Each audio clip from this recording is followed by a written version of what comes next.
August edition of the Fox River Ecosystem Partnership Noon Network. This month, we will be hearing from our friends at the Conservation Foundation on their Natural Area Assurance Program, and specifically looking at the example of Winchester Glen, a development up in Carpentersville. They'll talk to us about how that project was implemented and how this program factored into it. First, I would just like to give a brief commercial that our next meeting is Wednesday, September 9th. It was originally to be in person, of course. The topic was to be plastics in our watershed. It looks like we'll be doing that as a Zoom meeting instead of an in-person meeting.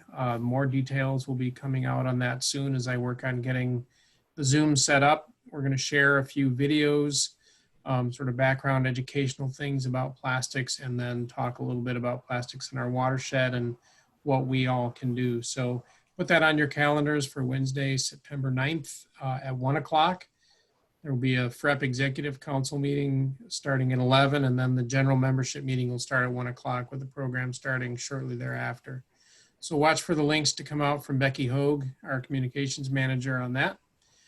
Then without further ado, we'll go ahead and get started on this program, planning for what happens next, presented by Jennifer Hammer and Dan Lobbes of the Conservation Foundation. I'll let you guys take it away. All right, cool. Sure. Before we get going, yeah, I was going to say a few things before we get going. One, we are recording this, and we will get a link to Becky to share, so that if for those who maybe couldn't make it, or however FREP wants to use it, we'll get a link up on our YouTube channel for that. If you have any questions, you can go ahead and use the question answer box or the chat, and between the three of us, we will kind of keep an eye on that and answer questions along the way. Probably makes the most sense, or we can definitely take some questions at the end. So I'm going to turn it over to Dan, and Dan, just let me know when you want me to advance things, and I'm going to see if I can't turn off the video panel so we have a full screen. All right, go ahead, Dan. Okay. Well, thank you very much, everybody, for being here. We certainly appreciate you coming out, or actually not coming out, but staying in on a beautiful day like this. Just a quick few slides about the Conservation Foundation itself. Go ahead, Jennifer. We are a 501c3 nonprofit that got started in 1972 by some business and civic leaders in DuPage County that felt at the time that the natural resources of DuPage County were under threat and needed to be protected. And certainly since then, we've branched out into other counties and working in other areas, but that's kind of how we got started. And the mission statement is improving the health of our communities, which is very important to this project and to many of our projects these days. So we are newly accredited as of last October with the Land Trust Alliance Accreditation Commission, which means that we follow practices and procedures and have great policies to do things well, and to be responsible to both our donors and to the projects and the landowners that we work with. We are based in Naperville. Our primary service area is our core counties are DuPage, Kane, Kendall, and Will, but we're doing increasingly amount of work in DeKalb, LaSalle, and Grundy counties. We have helped preserve nearly 35,000 acres. All of the dots on that map represent either a property that we helped preserve in some way or a cluster of properties. So we are pretty much spread out throughout the region. We've worked on 200 or so parcels for acquisitions, working with the forest preserve districts, the park districts, townships, whoever will have us. And we do monitor and enforce 45 conservation easements on about 1,600 acres of land. Conservation easements are a great way to preserve land in perpetuity and still leave it in private ownership. So that's one of the beautiful tools that we have. And we have all seen it. What the Natural Area Assurance Program is looking to address is something we've seen all throughout the area, that even when with good intentions, detention basins, natural areas are restored to some degree, are naturalized to some degree, and an awful lot of energy and time and money goes into those. And then in a few years, they become a tangled mess. And so we thought there's got to be a better way to do things. So we've developed this program and have talked about this and done this for the last 14 years. But homeowners associations, as well-meaning as they are, they just don't have the knowledge, perhaps, or the ability to keep up with the type of maintenance that these areas deserve and need to keep functioning and to keep healthy and to keep aesthetically pleasing too. So oftentimes they're not given the information or the tools they need to do a good job, and therefore things just kind of fall apart. And then on the other hand, there are other people who say, well, we're supposed to not touch that, right? We're supposed to just let nature take its course and let it be. So there's a lot of misinformation out there as well. And what ends up happening is that downward spiral, right? That things get a little bit worse and a little bit worse, and pretty soon it's so expensive to address it that there's no way in the world that they can raise the money to do it. So a lot of times preventive maintenance is far, far cheaper than going back in and trying to redo things that have fallen apart. And certainly if the county, if the regulators, the Army Corps, whoever are asking developers to put this kind of money into places, don't we have a responsibility to keep them healthy and functioning in perpetuity and not waste the investment? Certainly, you can make the argument that if you're not going to maintain it, then you don't need to put it in to begin with. So Jennifer, maybe I'll turn it over to you now. Sure. So this was a little bit of a play on words because we do have our organic farm down at the McDonald farm. But really this whole program has kind of grown organically. And Winchester Glen was really the first kind of place where we really started to work on this on the ground. But it is something that we have talked about for a long time, particularly through our Beyond the Basic Stormwater conferences that we've held in the past. And we had kind of three main goals for those, but one of them has always been, how do we get long-term funded management of these areas? Again, like Dan said, if we're going to require development to invest money into doing mitigation, into putting in naturalized detention, we need to protect that investment. And, you know, through the development process, through the process of, you know, homeowners associations, there are ways to get these things funded. You know, I mean, it's a cost of development, and all of these places do provide benefits to the property owners in the end. So before Winchester Glen, and actually this is way before Winchester Glen, a photo that Dan had pulled up, and it just shows kind of the northern part of the site. But it was open farmland. There were King County aided wetlands on it. There's headwater stream running through it. There were farmed wetlands, and then overgrown oak woods, which would have been just kind of off this map here. And when the original Pulte development, you know, was designed, and Dan, what was the original name of this? The meadow, what was it?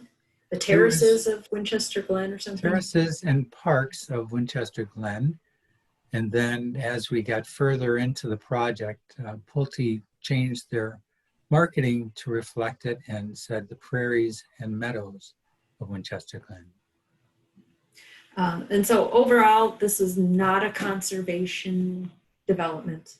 The plat layout of homes basically put homes everywhere where they could. The places where they couldn't were wet or for stormwater detention. So although this looks like it might be somewhat clustered, it is a very standard traditional plat design. But 432 homes on the 300 acres, 122 of those acres are within the natural area, which includes headwaters of the South Branch of the Kishwaukee River, parts of Huntley Marsh, which is owned, the rest of it is owned by the Dundee Township Open Space District. There's a nice oak savanna that's on the edge of that marsh, and then there's 7 naturalized detention basins. And then kind of winding through and around all of that is approximately 1.8 miles of walking trails. So they were, because of all of these wet areas, and part of the reason why that parcel was still there, because there were challenges to developing the site because of all the water. So they had their normal sort of wetland mitigation and restoration requirements through the Army Corps.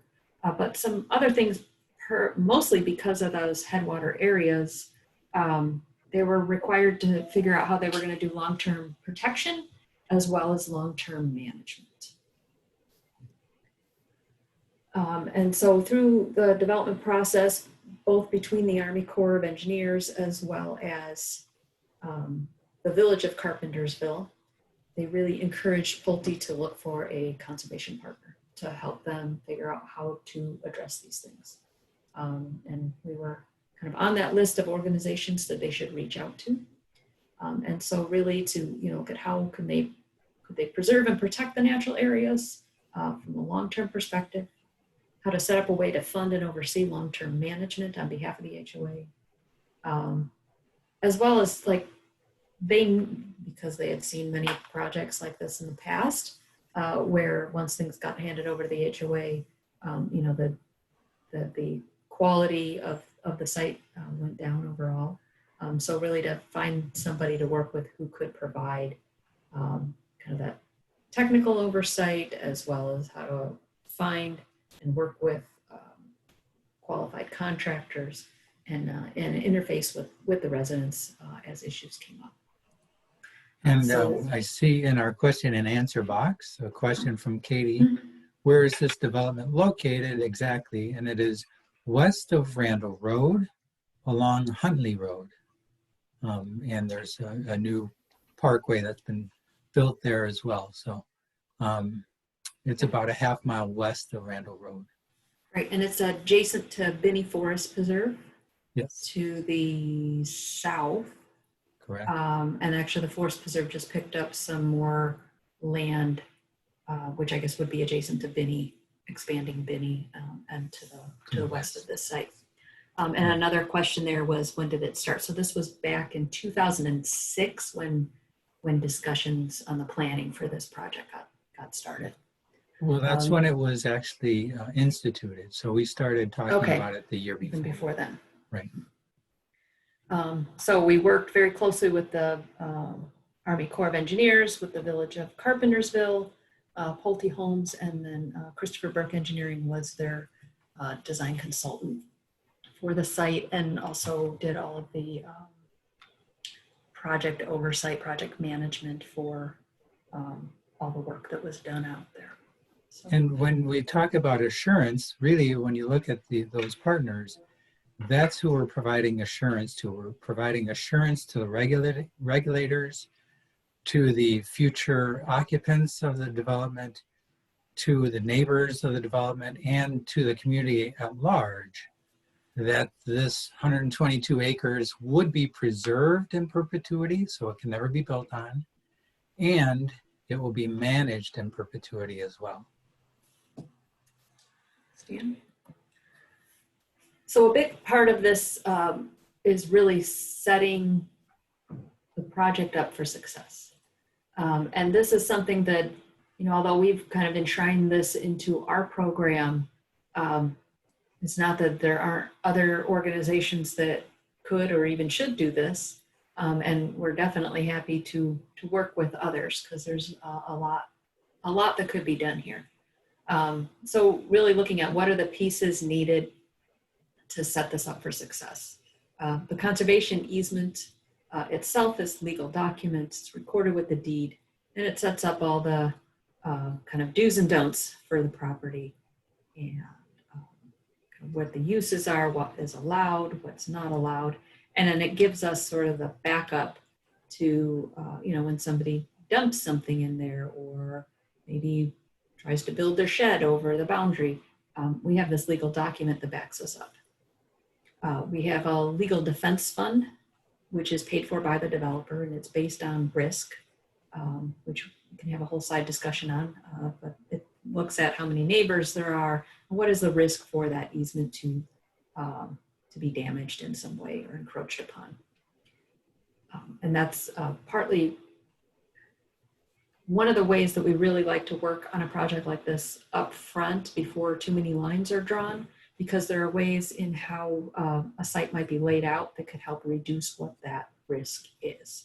But the Legal Defense Fund basically provides us with funds that if we have to go to court in the future, that we have the money to do that. Right, and it's important to point out that these legal restrictions are in place for forever, in perpetuity, no matter who owns the property. So even if it's for some reason spun off to somebody else, ownership-wise, they also have to abide by these restrictions.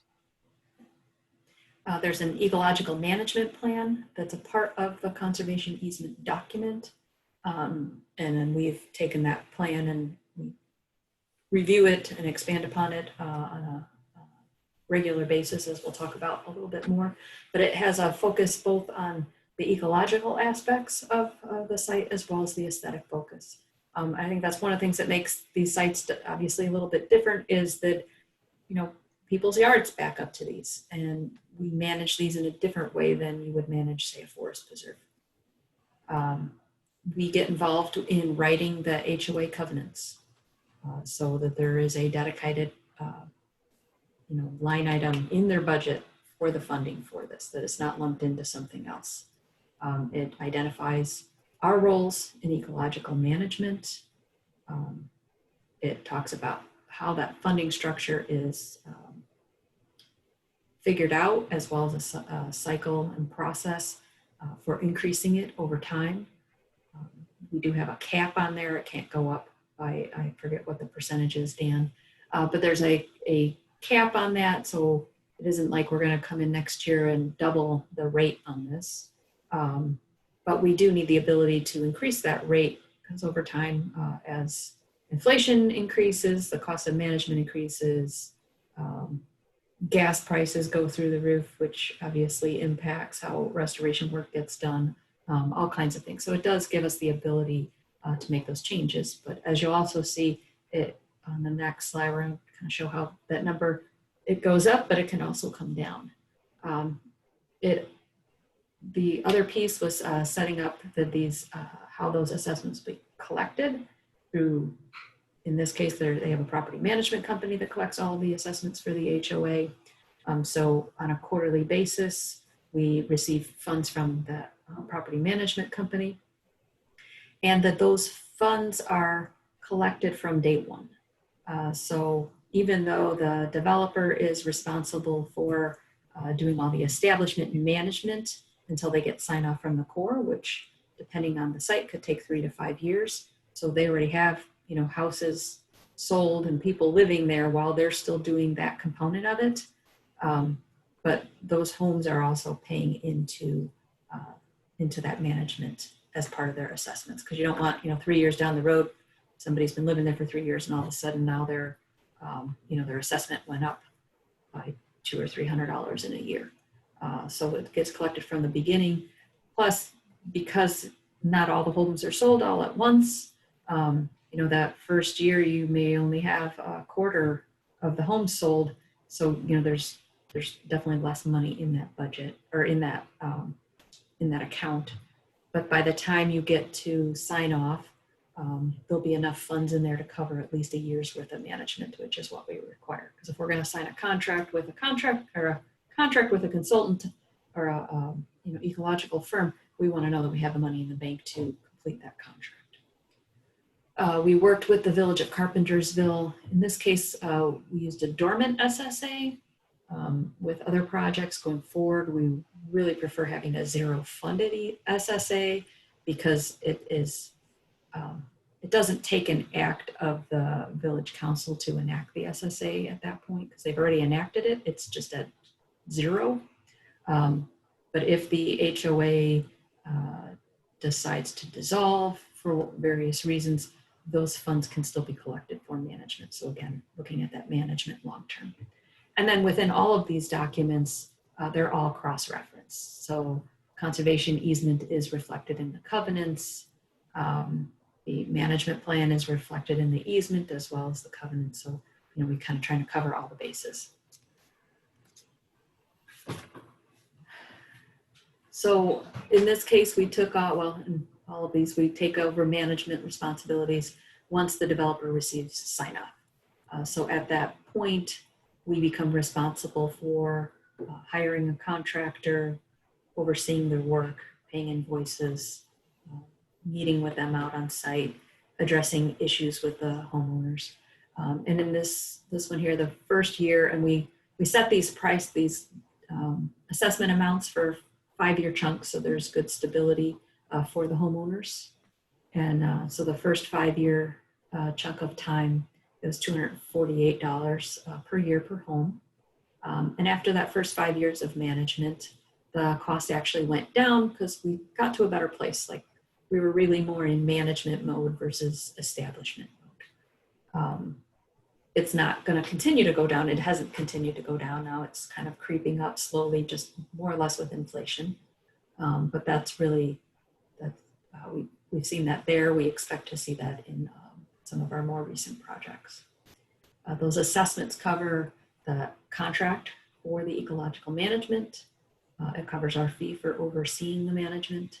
And then we try to incorporate education outreach activities for homeowners working through the HOA to do that. And we have a process to evaluate the site on a 5-year basis and then to rebid it.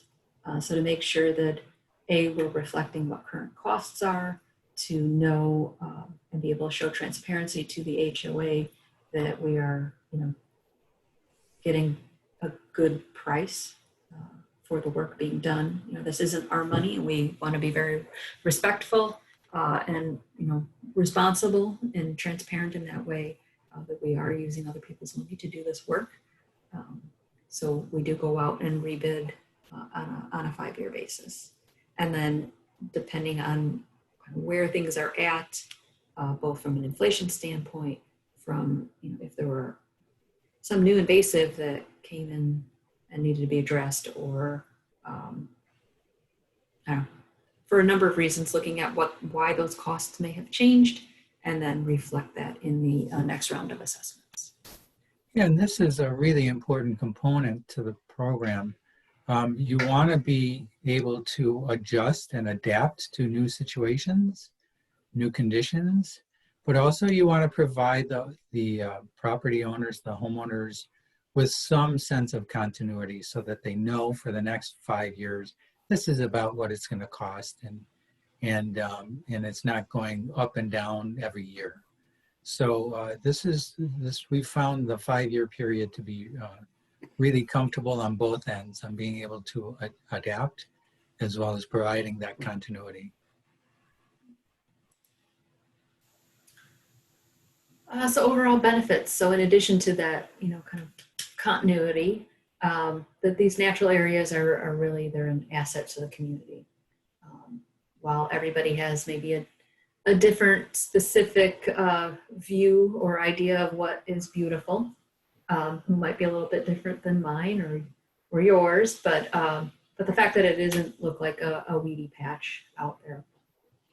We have lots of beautiful flowers blooming, and ways for people with the paths and that, to interact with it. It really has become an asset for these homes. Higher values in resale. We were talking actually with Pulte on one of the other projects. We work with them at Atwater, and through some of their market research, they've really found that people actually prefer to buy a lot that backs up to a natural area or naturalized area like this, rather than even like a park, which is still open space, because people aren't necessarily out there playing ball or, doing other things. And so, these lots sell first and they sell for more. So really on both sides, both from the homeowner perspective, but also from the developer perspective, these sites add value.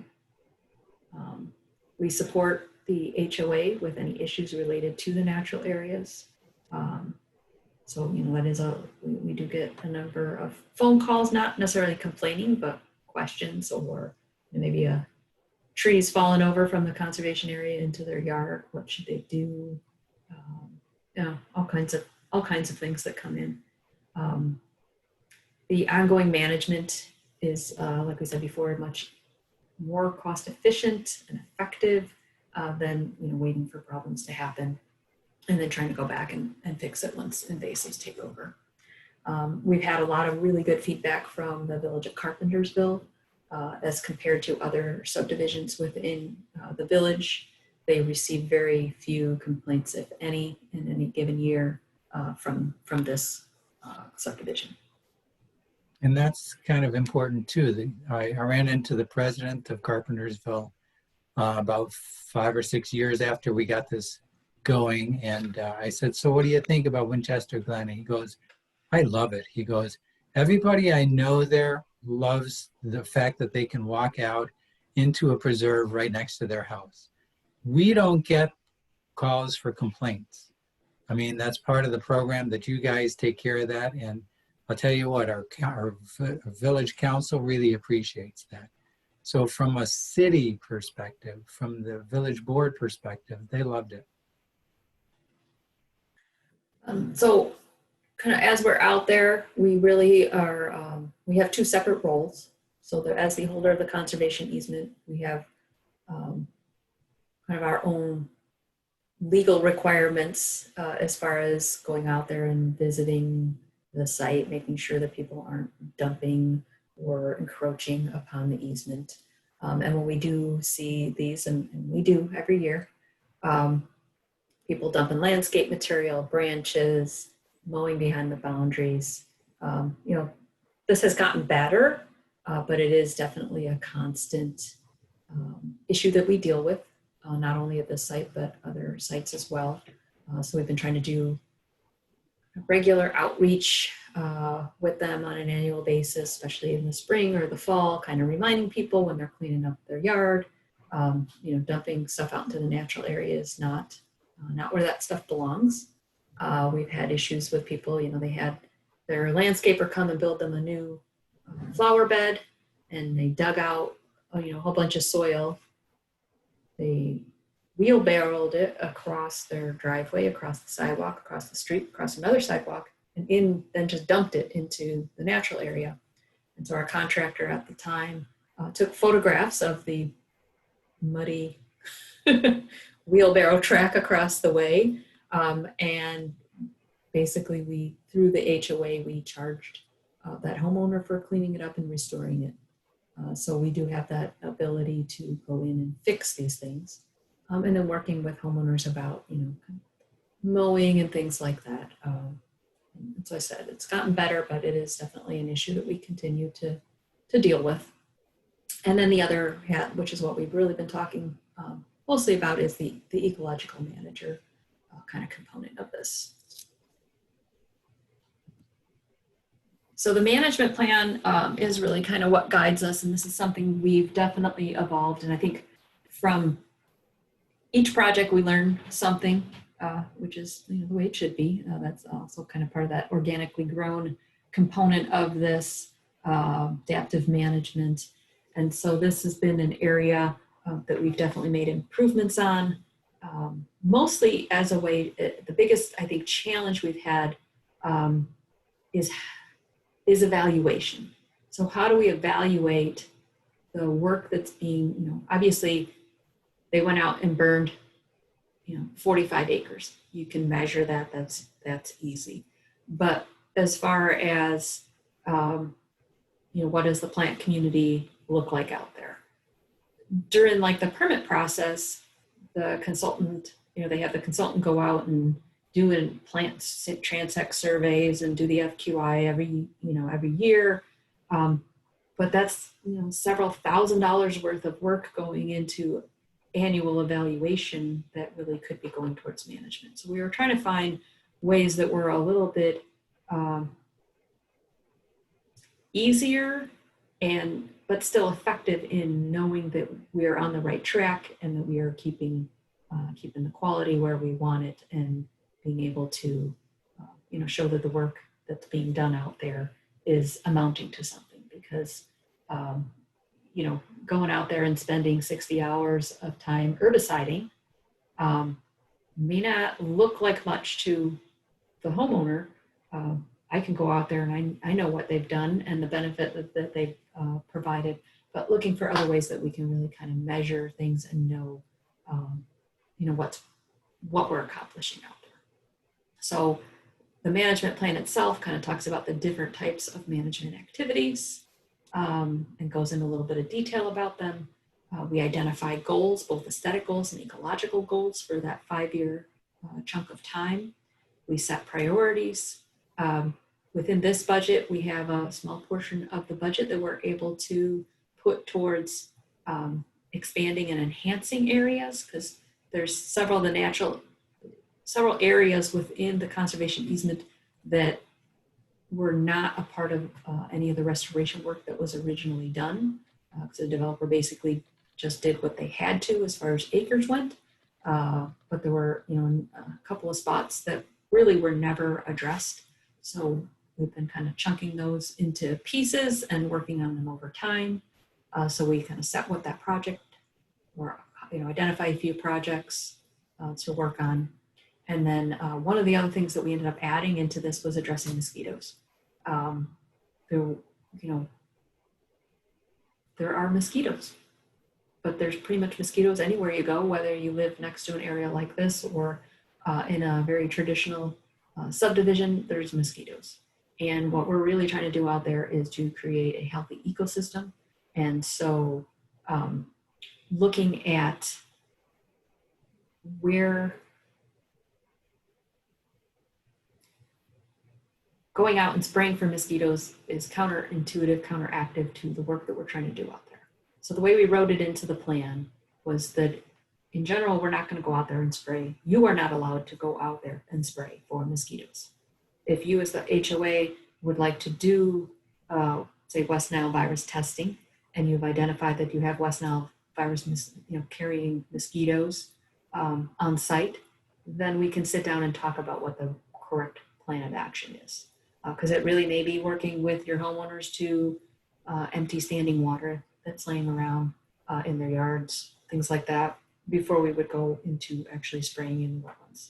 So it's still not a done deal, but it does at least open up a discussion point to this. So far, we have not anybody kind of take it to that extent. The way the management kind of contract works, we bid the project every 5 years. It's a qualifications-based process. We're not going for the lowest bidder, and not even necessarily the lowest qualified bidder, because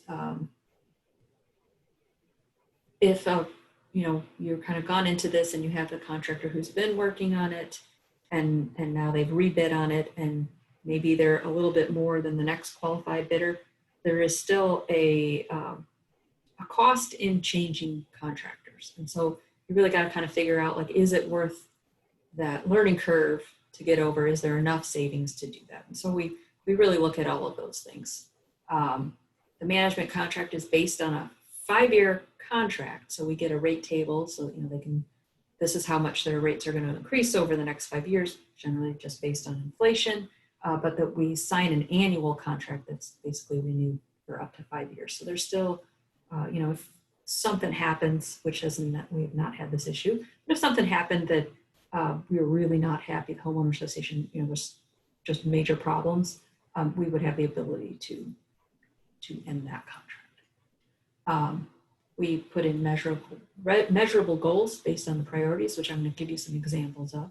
We include at least 2 visits, site visits a year with the contractor, TCF staff.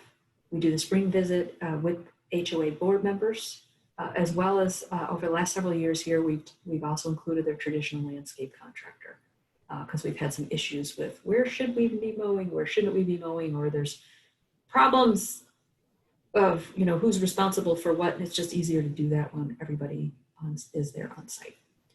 Those have been great for the HOA. We also have somebody from the property management company there. So kind of everybody who's involved in decision making out there is all out there on that walk, and it's been very successful. We get a nice kind of report back from the consultant after that walk. So that spring one guides what are we going to be doing over, you know, the summer months, and then we do it again in the fall to kind of look at how we're going to finish out the year. An annual management activity report. So again, I'd rather be putting money into management on the ground than a lot of reporting. So we try to keep that report straightforward. You know, these are the activities. Here's photos of what we did. Here's how we're measuring our, you know, those goals.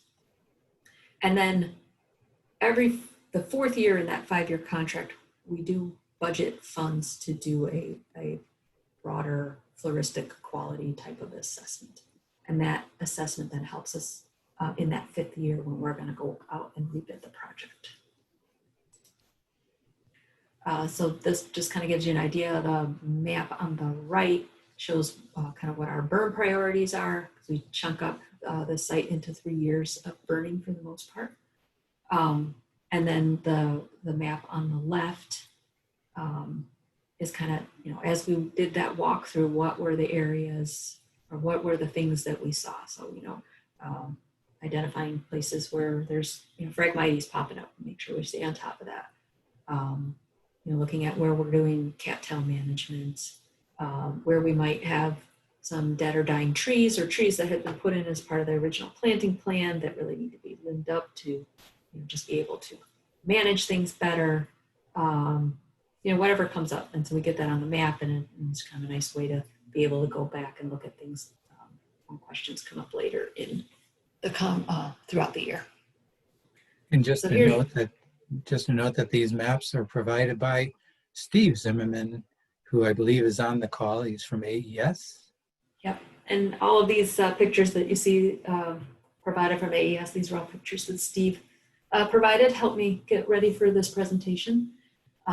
So we have, as some of our goals, so we out of those 7 basins, stormwater basins that we have, for various reasons through establishment, there are a number of them the cattails never got into. And so we are managing these basins to keep cattails out of them. Steve and I have had discussions over many years that, you know, in areas where there's a lot of cattails, it's kind of a question of how much money do you want to spend and how much herbicide do you want to dump in. And so we've really kind of taken to the approach of where we don't have cattails, we want to keep them out. So if they start popping up, we're going to put the effort in and keep them out. And this basin it's really cool. We have leopard frogs in there. You know, there's always herons out here. It's a beautiful basin. The path goes right by it. And actually this, I believe, is on the edge where on the other side of this is land that the Forest Preserve bought. So Right. Kind of a neat spot. Okay. We had another section right kind of through the main central wetland, which along kind of that shrub line is where the headwaters of the Kishwaukee or South Branch of the Kish go through there. But this area had been relatively, well, it was all cattails when the project first started. And it has been a lot of work to keep you know, really manage, not cattails, I'm sorry, wood canary grass. And so they have worked really hard to knock back the reed canary grass. And that's really the nice thing too of having the multi-year contract is we don't have to accomplish things in one season. Getting rid of reed canary grass is a many-year project, but even getting to the point where you can put seed back down, you know, you're looking at potentially 2 seasons worth of just going out there and spraying. So burning and spraying and then spraying some more, and then get to a point where, you know, we can put more seed in and, you know, really start seeing the benefits of all of that work out there. So this has definitely been an area that we've been working on for a number of years, and I think the results out there this year have been great. One of the projects that we have, this is a basin that has a couple of large willows in the middle of it, and through some lack of burning some years, it just, I don't know, the willow had really gotten out of control on this site. And when we started this contract round with AES in 2017, one of the goals that I had put in there was to take the area of cattails, which really, I keep saying cattails, of willow, which kind of was this whole area. It was all willow, small willow, and then the big willows in the middle.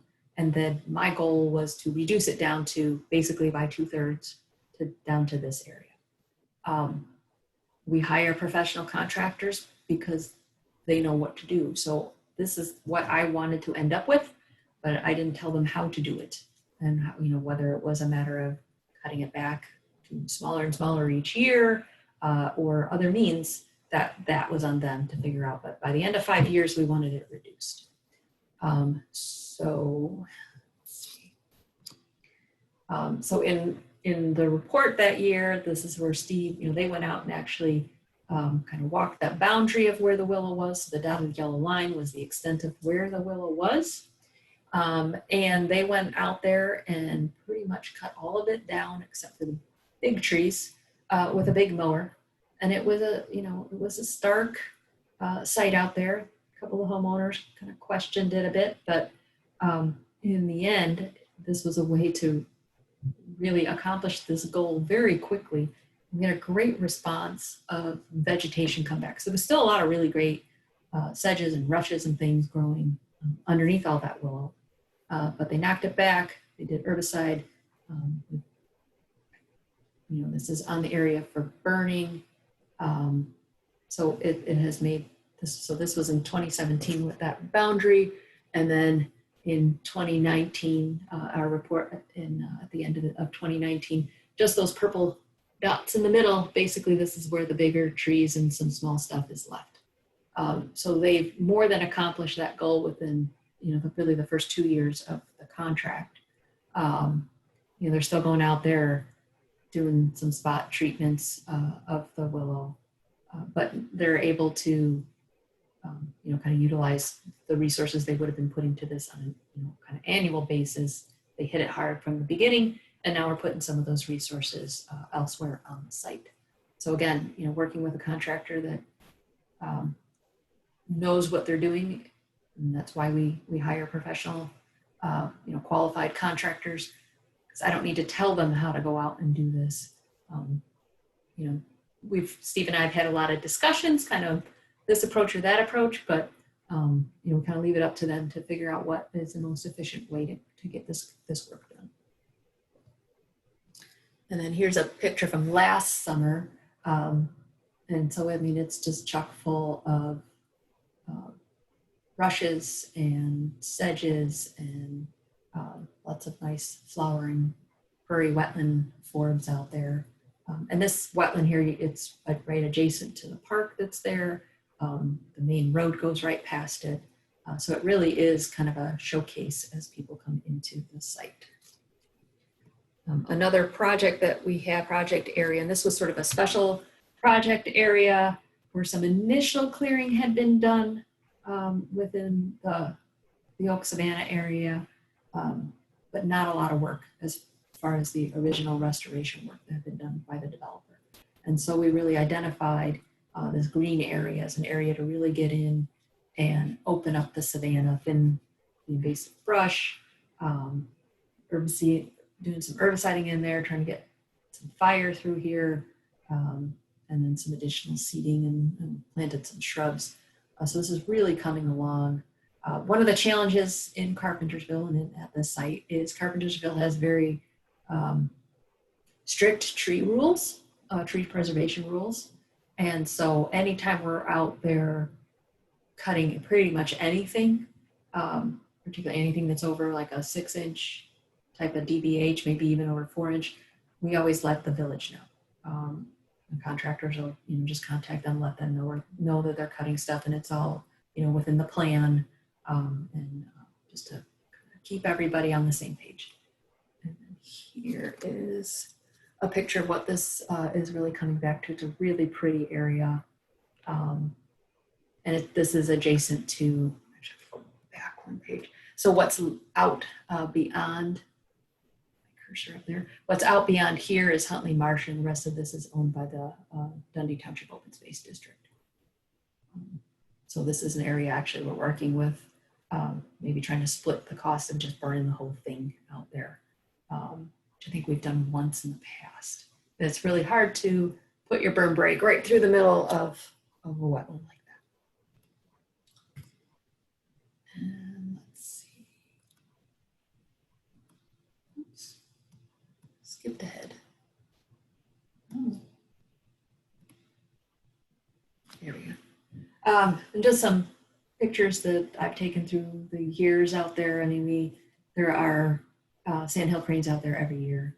There are always great blue heron and great egrets and hawks and all kinds of spring things migrating through flycatchers, lots of dragonflies, like I said, leopard frogs breed out there, toads, chorus frogs, all kinds of wildlife.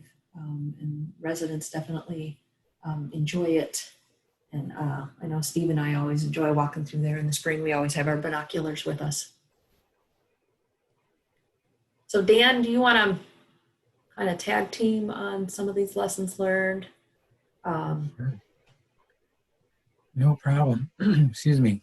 One of the things that we learned throughout the years is that we need to take the time to bring the Homeowners Association boards up to speed and talk with them about not the what so much, but the why. Why is this system, this structure put in place?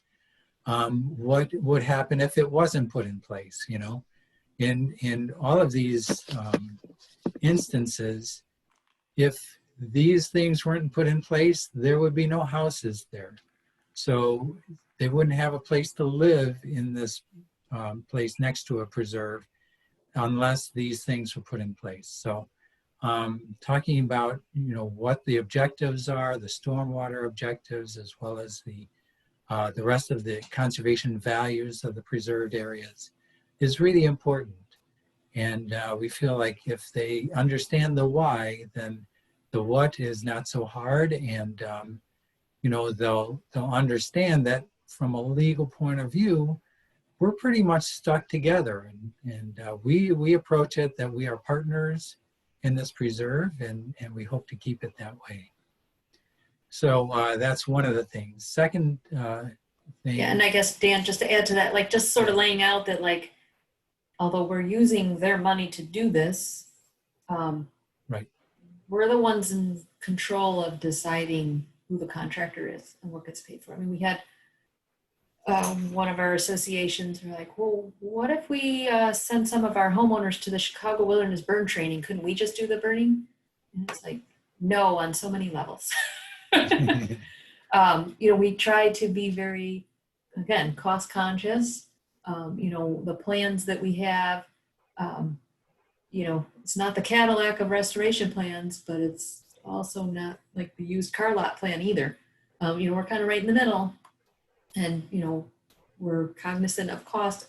And when you're talking about $250 per year per lot, it's not a lot to be able to manage these areas. Yeah, and there are certainly opportunities for volunteers to do some things, but we can't depend on volunteers to carry out the whole management plan and to really keep it up to the level that it's supposed to be to stay healthy and functioning. Secondly, we kind of fell into the nonprofit trap of saying, well, this is a good opportunity to do some things. And so we didn't think about how much money it would take to do all the legal work on our end. And, you know, when we work with private landowners, we try to figure out how to make it as painless as possible. But when we're talking about a development scenario in which these things are required, I think it's okay if the developer pays some of the fees to put it in place. So those are some of the things that we had to change our minds about. I think the next bullet, really, Jennifer, that's you. Yeah. That's a great one. Yeah, so the whole idea of approving the planting plan, some issues, and these are things we ran into at Winchester Glen, when things like river birch or pine trees, black alder. So river birch and pine trees put in places where you want to burn, not a good idea. Putting in something like black alder along the edge of a detention basin, not a good idea, because it just suckers and grows all along it, causes lots of problems.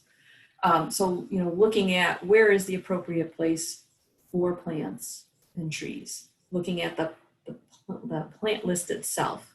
Like, there are certain things that I have on my list now that, like, I just don't want to see these plants on the list. You know, like putting cut plant in a project like this is not a good idea. It's fine out in a natural prairie because it's got lots of competition. Cut plant just takes over. We've really tried to go with, you know, trying to find going with shorter plants in general, because they're just more appealing to the general public. You can still see across and see the water, but they're also easier on a management scale.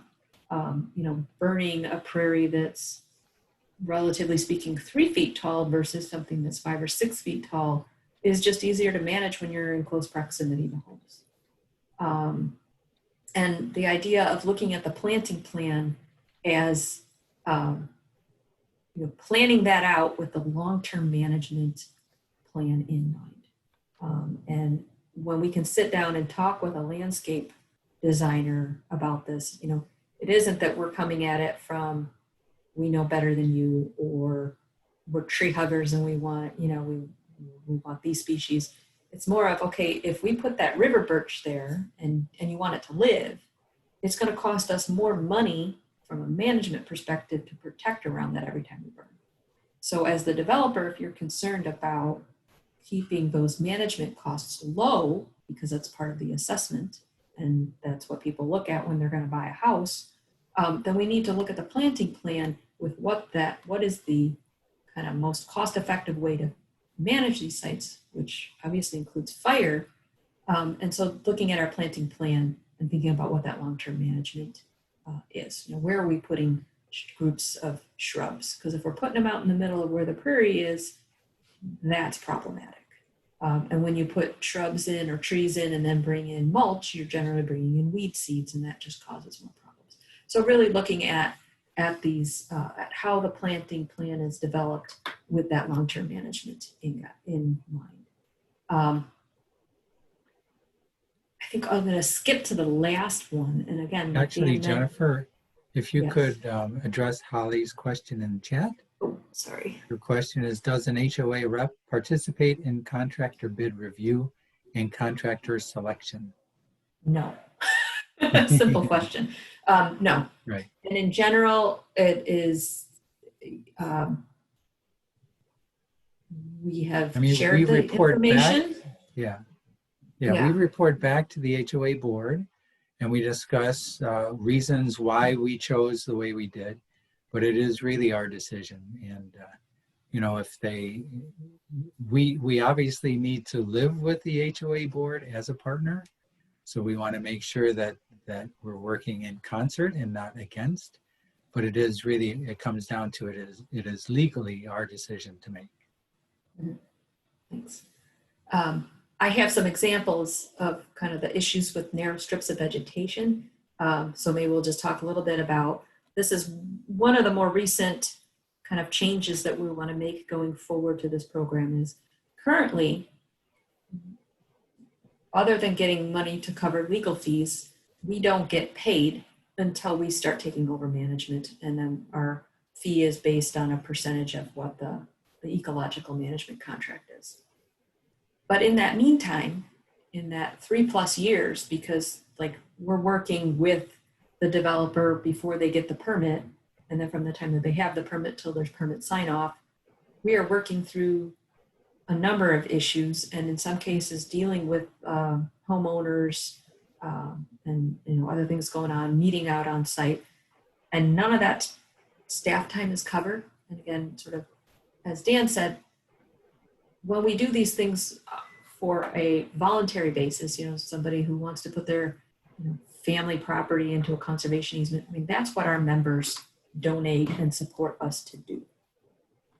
But again, when we're looking at something that is required, and you have a for-profit business, that is profiting and is able to actually do the development because we are involved, there's really no reason that our time shouldn't be covered. So haven't quite figured out what the formula is going to be, but looking at how do we add a fee into this process to be able to cover the time that staff put into this prior to us actually overtaking the management side of things.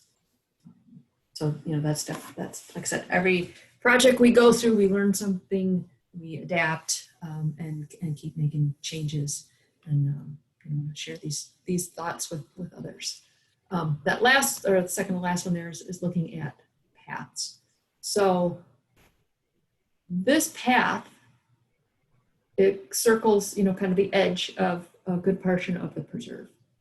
And I believe it was actually the Army Corps person who we were working with was very adamant about the easement going to the other side of the path. We have fought this tooth and nail in any future projects, because this path, this section here, it got replanted with seed at least 3 times, because either when the path put in, like there was already seed down, and then the landscape company came in and sprayed and put grass seed. So then that grass had to be sprayed and then new seed put back down, or native seed put back down. Neighbors have mowed into it. Having a strip, and this is actually a wide part of the strip. The strip gets even narrower than this in places.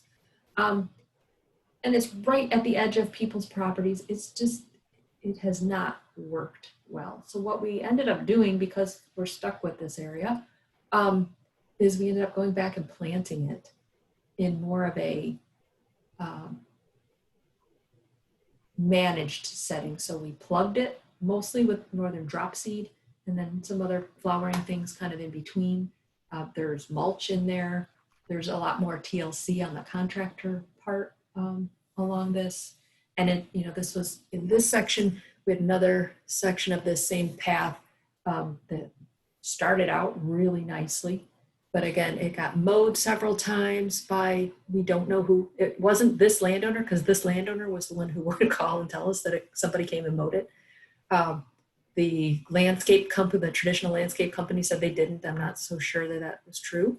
But things have happened out here, and then it just kind of got really weedy looking.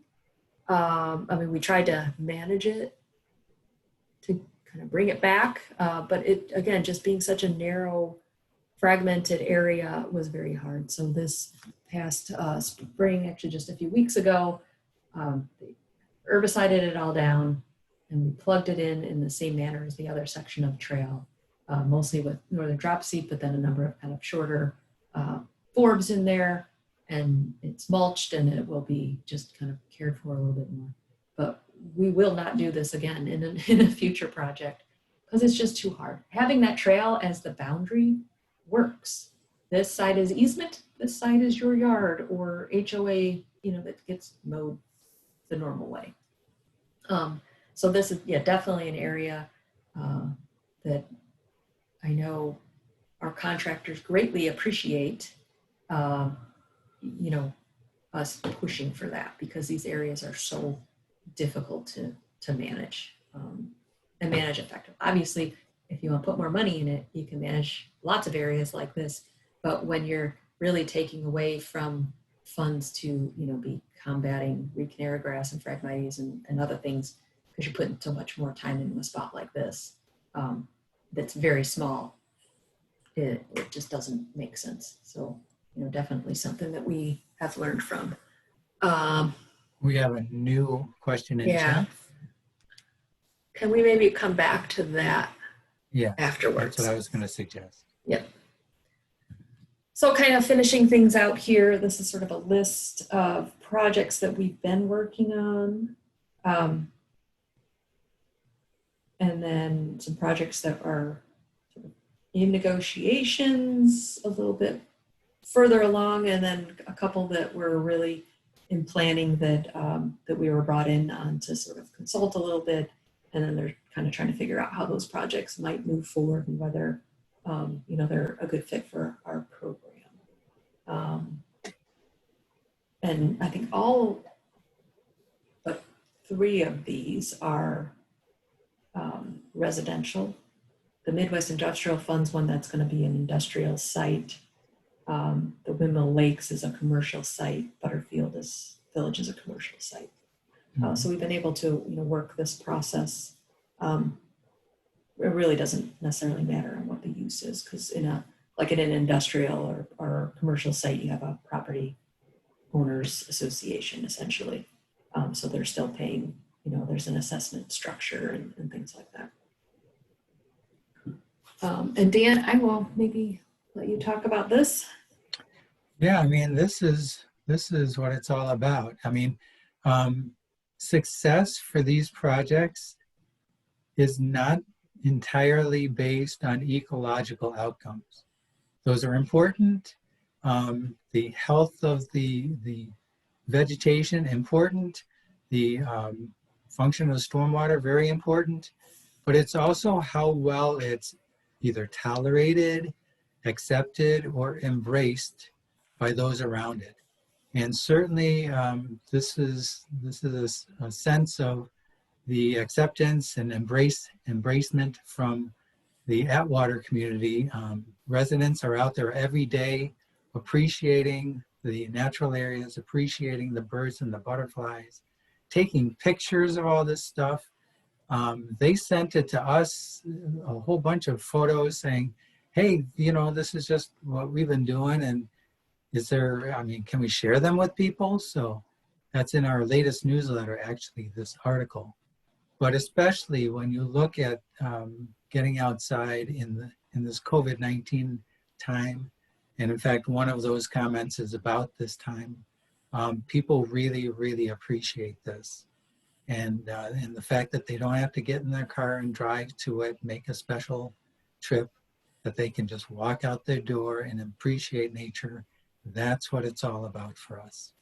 So that gets back to our mission of improving the quality of life in communities. This is one of the tools that we use to do it, and it sure seems to be working. All right, so I'm going to read off the question in chat. So we have a subdivision where the HOA owns a turf grass detention basin and several acres of degraded woodland and natural space.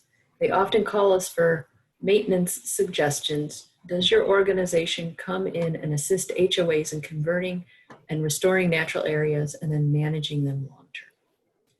So this has definitely been a question that we've been asked a lot, something we've thought about a lot. We have met with a couple of HOAs in a similar situation.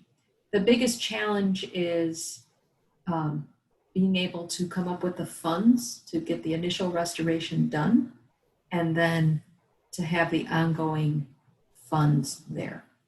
So it really depends on the HOA itself, and do they have the majority of the residents that are on board with this? Can they raise the funds to make it happen?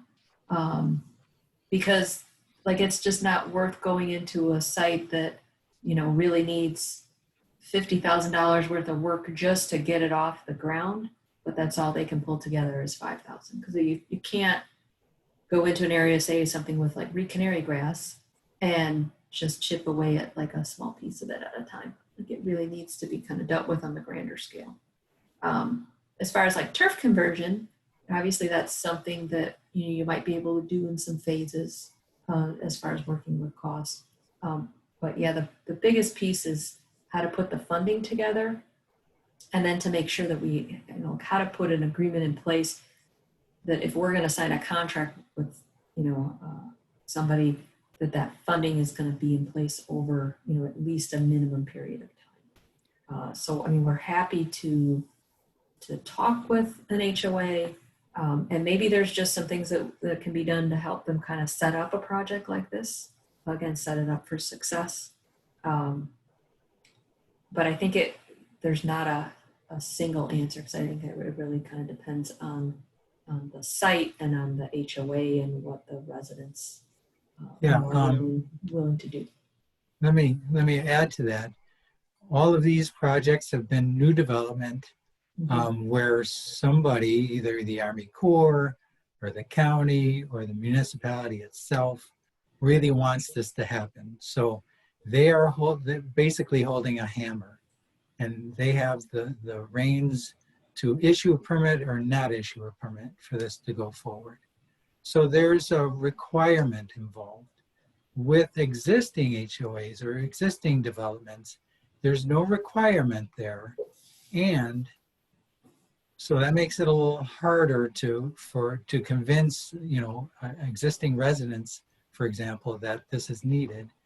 And secondly, we've seen many times where maybe there's a 5-member HOA board and 2 to 3 members are really behind this idea, and maybe a couple of them aren't. And then there's an election, and then it sort of changes, and now 3 or 4 of them aren't so happy about this.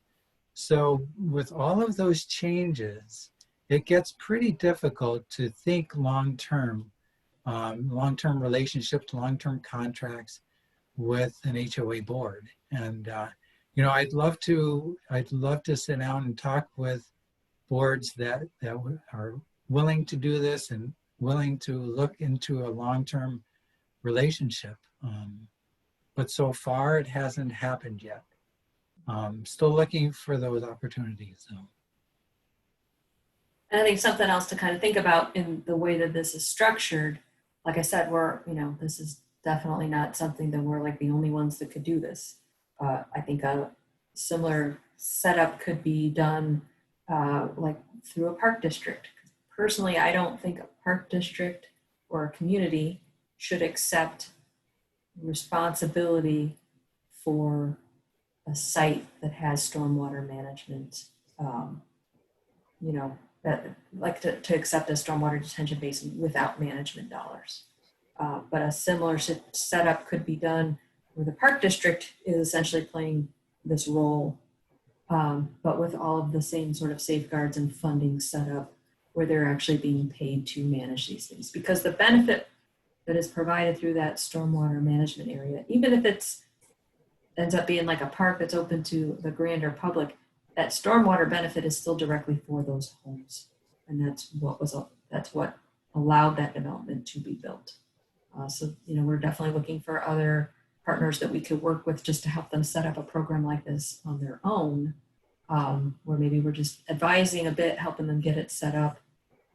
But then, the pieces are sort of all in place to make that happen. Right.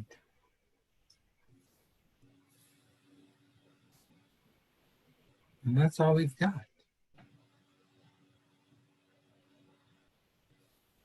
Any other questions?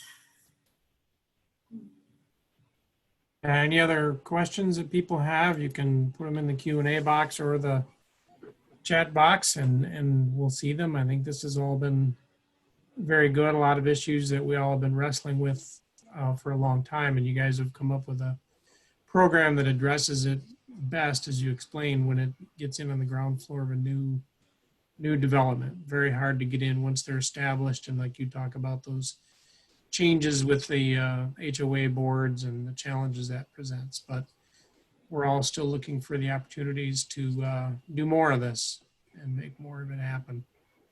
So any other questions or comments from folks? think one thing I'll just add real quick too, and I totally kind of forgot to throw this in the presentation, is that our work out there, we are responsible for the ecological, for the plants, for the vegetation. If there is something that happens from a stormwater function aspect, like at Atwater, they actually had beavers plug up one of their ponds, and they couldn't decide about trapping the beaver because then the beaver would die. And by the time they finally came to some decision, they had a lot of rain and flooded out a detention basin and killed off a bunch of the vegetation. The HOA ended up having to actually pay to have that restored because it was a problem with the function of the system. So we're not responsible for function, we're just responsible for maintaining the vegetation, which is a really important piece when you're kind of going through all the documents for this, is that we don't have that responsibility. Let's see, there's one other question here. So as an HOA common property layperson volunteer, are there any books you'd recommend I read in order to be more of an asset than a problem causer? That's a good question. Yeah. I don't know that I could recommend any books. I think just kind of, actually, I don't know, Dan, do you have any thoughts? I mean, we're always happy to talk with people. Feel free to drop Dan or I an email, and you know, if there were, we could do a smaller in-person sort of meet on a site like this if there was something that you really wanted to learn more about and be able to put into practice, kind of directly, whether it's out at Winchester Glen or at Atwater. There's definitely other opportunities outside of just this webinar to share information. Right. Yeah, I was just sort of asked a similar question just recently too. And I would just say, look for books that are about native landscaping and how to live with nature. And most of my library is at my office, which I don't go to anymore because I'm working from home. So I can't recommend any specifics, but that would really be the focus. This is really learning about native landscaping and what is that supposed to look like and how does that function and how do you take care of it? And that's really, I guess, the biggest thing. And there's a lot out there. We just can't make specific recommendations off the top of our head right now, I guess. That may be something I can look into, and we can post some resources to the FREP webpage after this. That'd be great, Jeff. Any others? Did we have one new one pop up here? Nope. Okay. No. I think we're good.